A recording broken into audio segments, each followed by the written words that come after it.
Hi, people. Welcome to my first ever live. My name is Talia Adiwale, and this is DISBYDEM. This is my first live, so it might be a little rocky, but you know what? I did it for two reasons. First of all, I was just too damn excited about this episode for me not to talk about it. Second of all, I am too tired. And I don't want to have to edit right now. So let's just talk about it and move on because there's a lot. Technically I should be discussing from episode 27, but that's in the past because the last two episodes were really, really good. The last one, the end was fantastic, and then this one was giving from beginning to the end.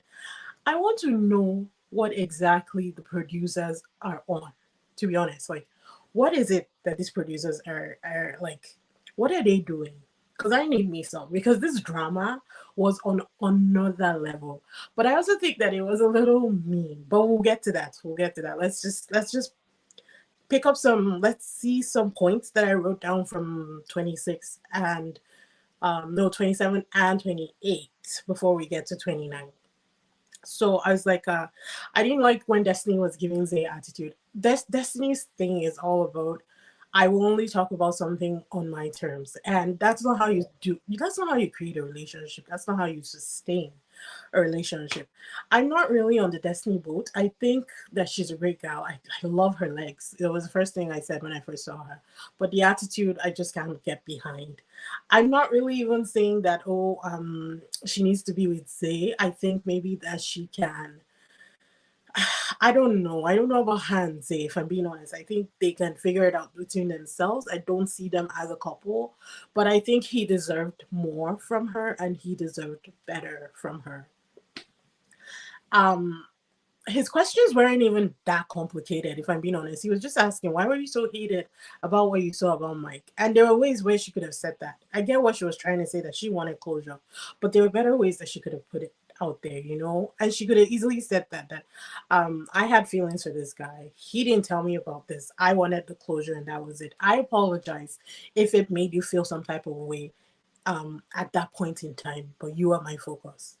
It's just wording. Like, I keep forgetting that these people are young, and so it's like, but was I like that when I was 20? She's 26, so she's really not. You can't really classify her under the same age group as Zay or Leo or any of those other guys, right? Like, I don't know. I just can't get behind it. Leo pulls Cassie and tells her that he's very interested. She doesn't shut the door. You know, if she's done, she's been saying she's done, she's done, she's done. If you're done, be done. You know, tell him I'm done. But she's like, oh, you can try, but I don't promise you anything. That's leaving the door wide open. That's exactly what he wants to hear. So obviously, he will put effort in. Kyle and Imani break up, and I'm like, where did that come from? And then I'm reminded that Kyle looks like Mike Coulter, who was Regina Hall's husband in the girls' trip, and that was also emotional torture. If you hear creaking and people talking, it's because the house is alive and there are people awake. So we're just gonna just go with it. And I'm like, what happened? I thought that I did say that I don't think she really likes him because I didn't see the connection, to be honest. But it almost seems like the Casa boys rode the visa into the villa, which is what they're supposed to do, regardless. That's what they're supposed to do, right? But there should be feelings involved, you know? However, they broke up. And then all of a sudden, Imani's pulling Bergie. I'm like, Imani, what are you doing? I like you, Imani, but this was not it. This was not it at all. Where the hell did she pull Bergie from? Making Bergie pancakes, skipping, and it's like they've all clued in that America loves Bergie. So that was like the quickest ticket for her to stay in the house. It was a gameplay. I'm not even going to defend her on this. She knows she's not attracted to Bergie. So to play with his emotions like that, I feel like that is going to get her eliminated off the show. Unless something happens in the end, which we will talk about. Hannah and Marco plan to get intimate and eventually have sex, which I guess I'm happy for them. Look, I don't know if it was Marco being with Destiny in the beginning, but there was just something about Marco in the beginning that I could not stand. But Marco Hannah's Marco is on another level. He's more secure and more mature, if that makes sense. I like Hannah. So I will ship Hannah for anything. But I will say that Marco has grown on me in the past couple weeks. Not gonna lie. Bergie then tells Taylor Black that Imani approached him and that he wants to stay with Taylor Black. She tells him that he should give it a day and not rush his decisions or decide anything right there on the spot.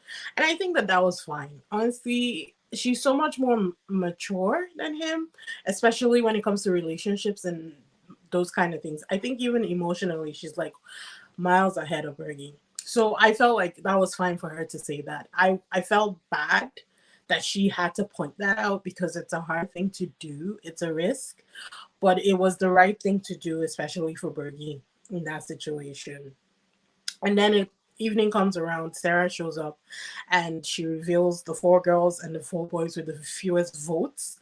The four girls were Johnnie, Taylor White, ex Hannah, and Taylor Black.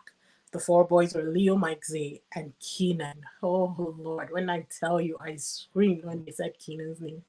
I was rejoicing like they had blown the trumpets and we were all headed to heaven. Because when I tell you that I could not stand Keenan anymore, I mean it.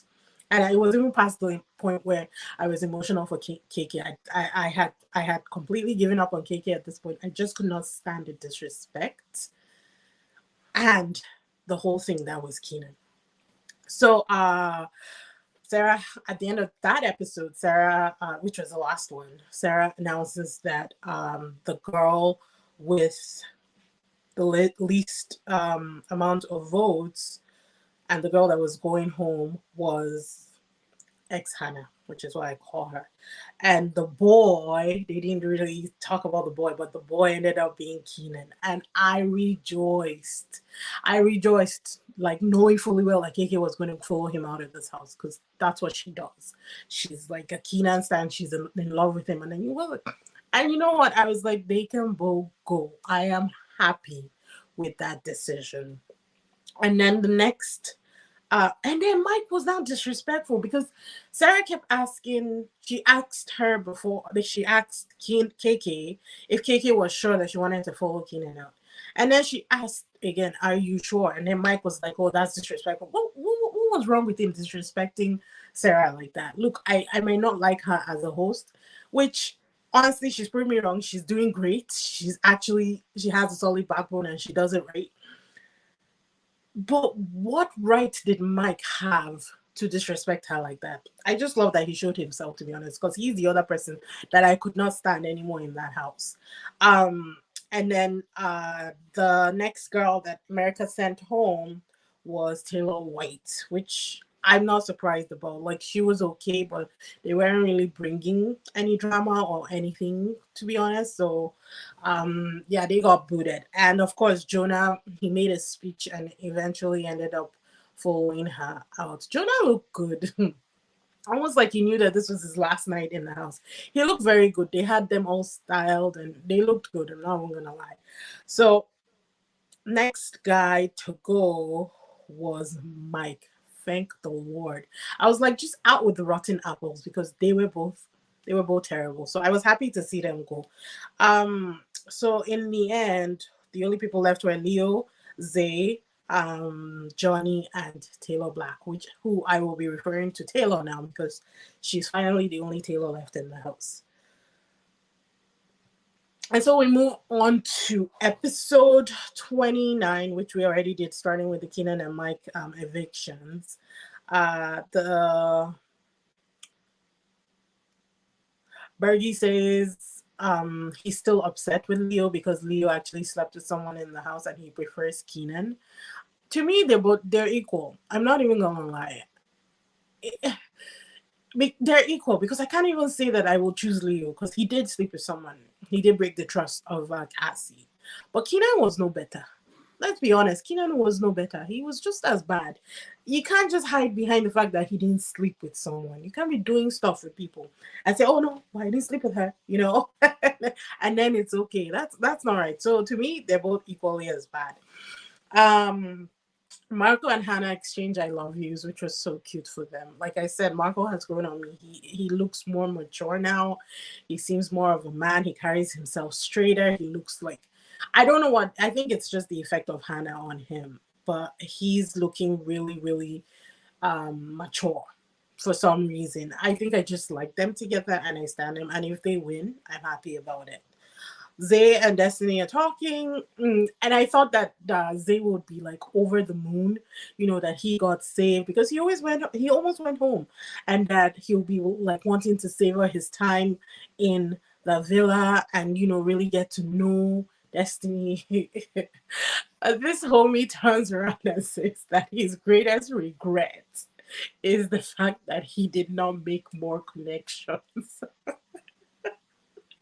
I was dying. I was laughing so hard. You know what? Destiny asked for it. Like, she doesn't give these guys enough. That's all I can say. She doesn't. And I'm not saying that she asked for the hurt or, the way it all shook down, because I think this was Zay's intention from the very beginning. However, I think Destiny kicked that door open and let it happen. Matia encourages Zay to talk to other girls because obviously he's looking for a cohort because that's what he wants to do at this point in time. Destiny says that Zay is who she wants in the confessional and he just has to believe that. But I'm like, that's not true. You can't just tell somebody something and not show the effort, not do anything else and expect that it is fine. Matia then starts blaming Kassy for his emotional shutdown. And I checked out at that point because it was just giving him a chore and I was not there for it. I don't like Matia. I said it. I don't like him. Leo plans this entire dinner for Kassy, trying to win her back. He gets Hannah, Leo, and some other people involved, trying this big gesture thing for the night that he's going to do. And it all sounds really cute. I'm not on Leo's side, please. Don't think that I'm defending Leo. Not at all. But it all sounds really cute. So good for Leo. Johnnie then pulls Kassy and tells her, I skipped a part. Matia pulls Johnnie and says that he's interested. And then Johnnie tells him, talk to Kassy first and then talk to Leo if you want to. But make sure that you pull Kassy first and dead that so that I'm not coming into any triangle. Then Johnnie decides to pull Kassy and tell her before Matia could. I mean, I guess maybe she did give him enough time and he just didn't respond. But it's like, why would you do that? I almost feel like Johnnie was doing it slightly out of spite because she wanted to hurt Kassy in some way. Because Kassy retook her man basically without even taking her. I think it was shady. I think it was slightly spiteful. She said, "Oh, I don't want to see you get hurt. That's a crockable." She wanted to hurt Kassy in some way, and I think that's why she did that. And then it's announced that there's game time. It's a Big Ten Saturday night Mr. Quarterback game. The guys had to do something and eventually kissed the girl. We all know that it's the kiss that determines these games. So Kenzo, of course, chose Carmen. Bergie chose Taylor. Marco chose Hannah. Matia chooses Johnnie. And he still hasn't had this conversation with Kassy. Okay. Zay chooses Kassy. Plot twist. I did not see that coming at all. And Destiny was telling Kassy when Matia chose Johnnie that, it's a challenge, but she was not having it when Zay chose Kassy. Kyle also chose Johnnie, and he fake chose Imani. He went like he was going for Imani and then last minute deferred to Johnnie, which I thought wasn't necessary. It's like they definitely have bad blood between them. So I don't know what was said behind the cameras, but it weren't good. And then Leo, of course, chooses Kassy, and she seemed happy enough. I can't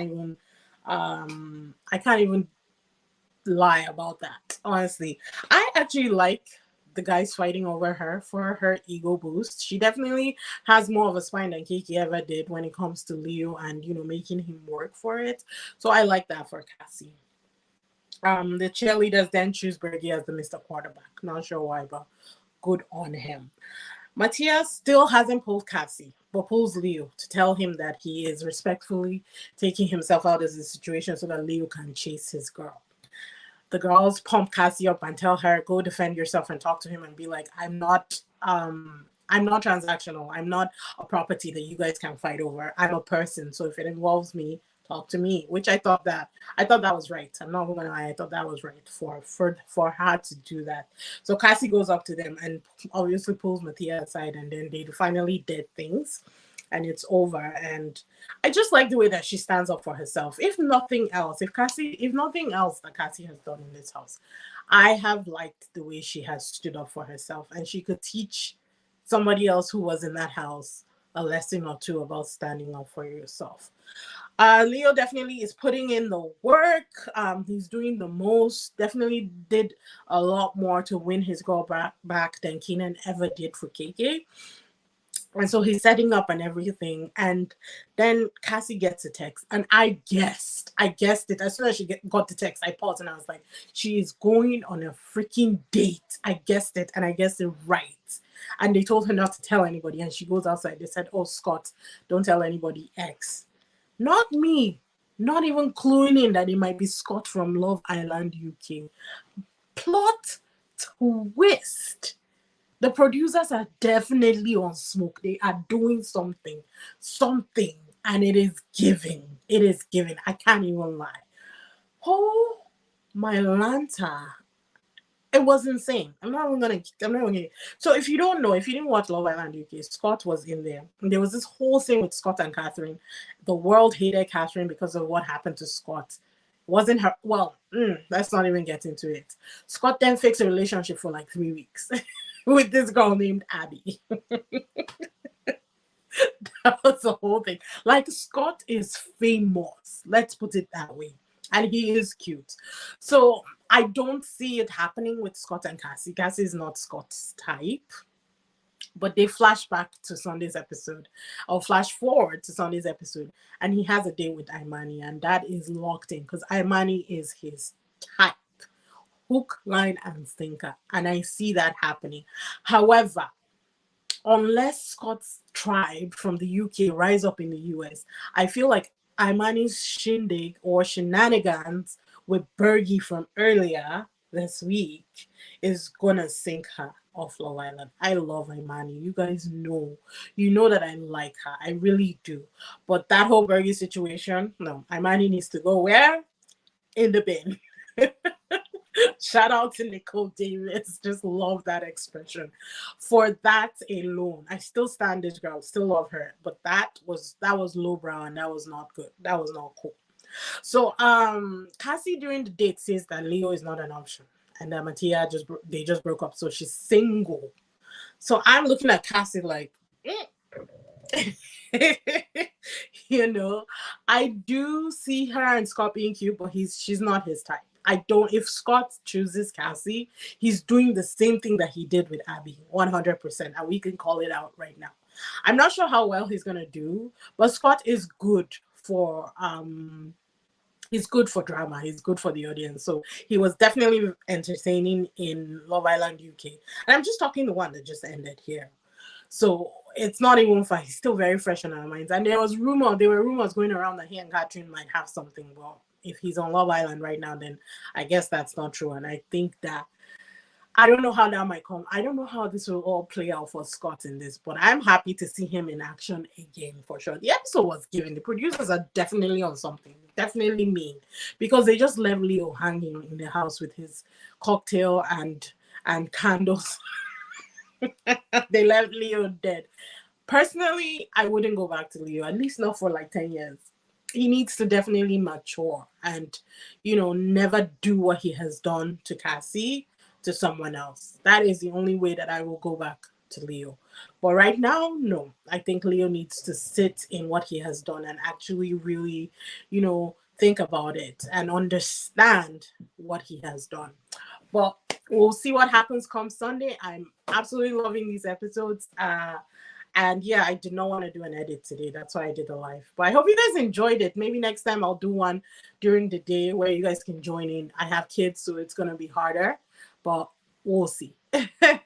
Anyways, be sure to like, subscribe, hit that notification bell so you see me in the next one. And I will definitely see you guys in the next one. Bye.